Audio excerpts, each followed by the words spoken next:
नमस्कार, धारा क्लासेस में आप सभी बच्चों का स्वागत है। बच्चों, आज हम पढ़ेंगे संस्कृत पद्य प्यूषम कक्षा 10 का सूक्ति सुधा नामक पाठ के श्लोक का संस्कृत में ही व्याख्या आज हम करने वाले हैं। तो संस्कृत की व्याख्या करने के लिए आपको थोड़े अनुवाद आने चाहिए। जो बच्चा अनुवाद बना लेता है, अनुवाद का ज्ञान होता है, वो इसकी संस्कृत में व्याख्या आसानी से बना लेगा। क्योंकि जैसे हम श्लोक की हिंदी में अर्थ करते हैं तो उस अर्थ का ही हम संस्कृत में हमें बनाना है, तो वो हमारे लिए आसान हो जाएगा। और इसके हमें 5 अंक मिलते हैं। यदि हम संस्कृत में व्याख्या वाला क्वेश्चन करते हैं तो इसके हमें 5 अंक मिलते हैं। तो सबसे पहला श्लोक देखिए। भाषासु मुख्या मधुरा दिव्या गिर्वाण भारती तस्मादि काव्यम मधुरम तस्मादपि सुभाषितम। तो इसमें आप सबसे पहले एक लाइन लिखना कि अस्मिन् श्लोके कवि कथयति। तो अस्मिन् यानी कि इस श्लोक में कवि कहता है, यत माने कि। तो आप ये लिखना, अस्मिन् श्लोके कवि कथयति यत माने कि संसार में, यानी कि पहले मैं इसकी हिंदी बता देती हूँ, फिर हम इसकी संस्कृत में ही करेंगे ताकि आपको आसानी से समझ में आ जाए। भाषासु मुख्या मधुरा दिव्या गिर्वाण भारती। भाषासु यानी कि भाषाओं में सबसे मुख्य, मधुर, अलौकिक कौन सी वाणी है? संस्कृत वाणी। तस्मादि काव्यम मधुरम, और उससे भी अधिक मधुर कौन सा काव्य है? और उससे भी अधिक मधुर होता है काव्य। यानी कि जो हम श्लोक पढ़ रहे हैं या पद्य जितने भी हैं, ये सब बहुत ही मधुर होते हैं। तस्मादपि सुभाषितम, संस्कृत भाषा मधुर होती है, अलौकिक होती है, उससे भी मधुर काव्य होता है, और काव्य से भी मधुर क्या होते हैं? सुंदर वचन। अब इसका हम देखिए संस्कृत में करेंगे। भाषासु, संसार में, यावत्य भाषा संति, जितनी भी भाषा हैं, तावत तासु भाषासु संस्कृतम भाषा सर्वतो मुख्य मधुरा समन्विता च अस्ति। यानी कि संसार माने संसार में, यावत्य माने जितनी भी भाषा संति माने हैं जितनी भी भाषाएं हैं, तावत माने उनमें, तासु माने सबसे अधिक, तासु माने है, भाषासु माने भाषाओं में, संस्कृत भाषा, सर्वत्र सब जगह, मुख्य, मधुर, अलौकिक भी लिख सकते हैं, अलौकिक चा अस्ति। अतः एव तस्मादपि तस्मादि काव्यम मधुरम। तस्मादि अतः एव, अतः एव लगा देंगे हम, अतः एव इसलिए, ठीक है। संस्कृत काव्य मधुर विद्यते, और संस्कृत का काव्य भी अधिक मधुर है। परम काव्यात अपि, और उन्होंने कहा है तस्मादपि, उससे भी मधुर। तो परम माने परंतु, काव्य से भी मधुरा, तस्या सूक्तिया अस्ति, उसकी सूक्ति होती है। क्योंकि सूक्ति में क्या होते हैं? सुवचन, सुंदर वचन, सुंदर वाणी, जो अच्छी मेन सुंदर वाणी, सुंदर वचन, सही बात होती है, तो उसे सूक्ति के रूप में प्रस्तुत कर दी जाती है। पृथ्व्यां त्रीणि रत्नानि जलम अन्नम सुभाषितम मूढ़े है पाषाण खंडेषु रत्न संज्ञा विधीयते। इसकी हिंदी सभी बच्चों को आती होगी। तो इसमें हम फिर से लिखेंगे, अस्मिन् श्लोके कवि कथयति यत्। अस्मिन् माने इस, धरातले माने पृथ्वी पर, पृथ्व्याम यानी कि पृथ्वी पर, तो इसकी हिंदी होगी पृथ्वी पर। तो इसको हम संस्कृत में कैसे कर देंगे? धरातले, यानी कि धरा माने भी पृथ्वी होती है, धरातले पृथ्वी पर। त्रीणि माने 3, रत्नानि माने रत्न, संति माने हैं। अस्मिन् धरातले त्रीणि रत्नानि संति, तानि संति, और वे कौन कौन से हैं? जलम, अन्नम, सुवचनम च।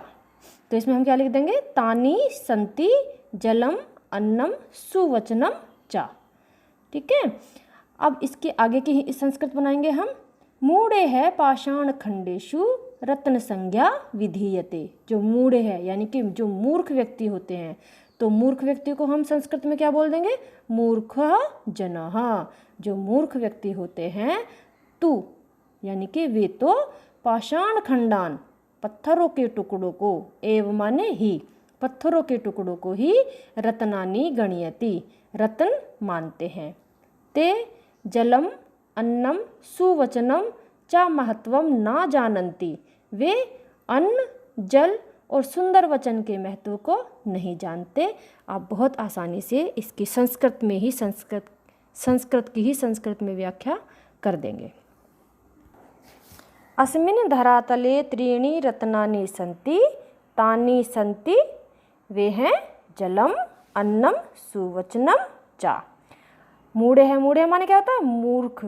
तो मूर्खः जनः तु पाषाण खंडान एव रत्नानि गणयति, पत्थरों के टुकड़ों को ही रत्न मानते हैं। ते माने वे, यानी कि जो मूर्ख व्यक्ति होते हैं, अन्नम जलम सुवचनम च महत्वम न जानन्ति, अन्न जल और सुंदर वचन के महत्व को नहीं जानते। अब अगला श्लोक है, काव्य शास्त्र विनोदेन कालो गच्छति धीमताम व्यसनेन च मूर्खाणाम निद्राया कलहेन वा। अब इसमें हमें संदर्भ प्रसंग नहीं लिखना होता है, केवल संस्कृत की संस्कृत में ही व्याख्या करनी होती है, संस्कृत का संस्कृत में ही अर्थ। तो इसमें हम लिखेंगे अस्मिन् श्लोके कवि कथयति यत्, जो पुरुष, धीमताम माने क्या होता है? बुद्धिमान, ये पुरुषाः बुद्धिमन्तः, जो पुरुषः माने मनुष्य, बुद्धिमन्तः माने बुद्धिमान, भवन्ति माने होते हैं। जो पुरुष या जनाः भी लिख सकते हैं, ये जनाः बुद्धिमन्ता भवन्ति, जो मनुष्य बुद्धिमान होते हैं, वे कालो गच्छति काव्य शास्त्र विनोदेन, यानी कि वो अपना समय कैसे व्यतीत करते हैं? काव्य शास्त्र आदि और मनोरंजन में अपना समय व्यतीत करते हैं। तो ते स्वकालम, ते माने वे अर्थात बुद्धिमान व्यक्ति, स्व माने अपने, कालम माने समय को, काव्य शास्त्रादि ग्रंथानाम सद्ग्रंथानाम व अध्ययन अध्यापने च व्यतीतम कुर्वन्ति। जो बुद्धिमान व्यक्ति होते हैं वे अपने समय को कैसे व्यतीत करते हैं? काव्य आदि ग्रंथानाम, काव्य आदि ग्रंथों को, सद्ग्रंथानाम अच्छे ग्रंथों को, सद्गुण जिससे हमें ज्ञान प्राप्त हो, ऐसे ग्रंथों को, अध्यापने अध्ययनेन पढ़ने और अध्यापने पढ़ाने में अपना समय व्यतीत करते हैं। पठनम पाठनम भी लिख सकते हैं आप। सद्ग्रंथानाम व पठनम पाठनम च व्यतीतम कुर्वन्ति। अब है व्यसनेन च मूर्खाणाम निद्रायाः कलहेन वा, जो मूर्खाणाम यानी कि जो मूर्ख व्यक्ति होते हैं, अभी हमने लिखा था जो बुद्धिमान व्यक्ति होते हैं, तो ये पुरुषाः बुद्धिमन्तः, अब हमें मूर्ख का लिखना है, तो ये जनाः मूर्खाः भवन्ति, ये माने जो, जनाः माने लोग, मूर्ख होते हैं, भवन्ति माने होते हैं, ते स्वकालम वे अपने समय को, परस्परम माने आपस में, कलहेन झगड़े में, निद्राया निद्रा में, व्यसनेन निंदनीय कर्म में अपना समय व्यतीत करते हैं।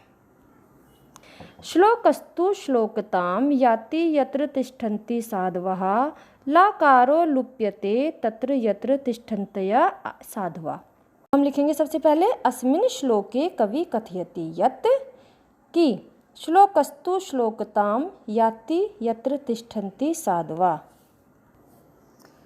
जहाँ संसार में, जहाँ सज्जन स्वभाव के व्यक्तियों का वास होता है या जहाँ सज्जन व्यक्ति रहते हैं, वहाँ श्लोक का ला यानी कि श्लोक यश को प्राप्त करता है, और जहाँ असज्जन व्यक्ति रहते हैं वहाँ श्लोक का ला लुप्त होकर श्लोक का क्या बन जाता है? शोक।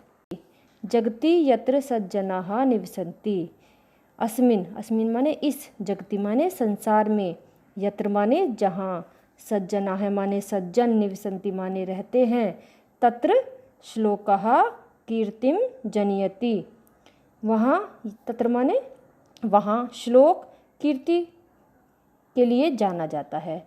श्लोकः च तेषां यशसः कारणं भवति, श्लोक उनके यश का कारण होता है। यत्र दुष्टाः निवसन्ति, और जहाँ दुष्ट व्यक्ति रहते हैं, तत्र तत्र श्लोकस्य लाकार वर्णस्य लोपात् शोकः इत्येव शब्द अवशिष्ट भवति। तेषां शोकस्य च कारणं भवति, यह उनके शोक का कारण होता है। इससे आगे के श्लोक हम अगली वीडियो में पढ़ेंगे। धन्यवाद।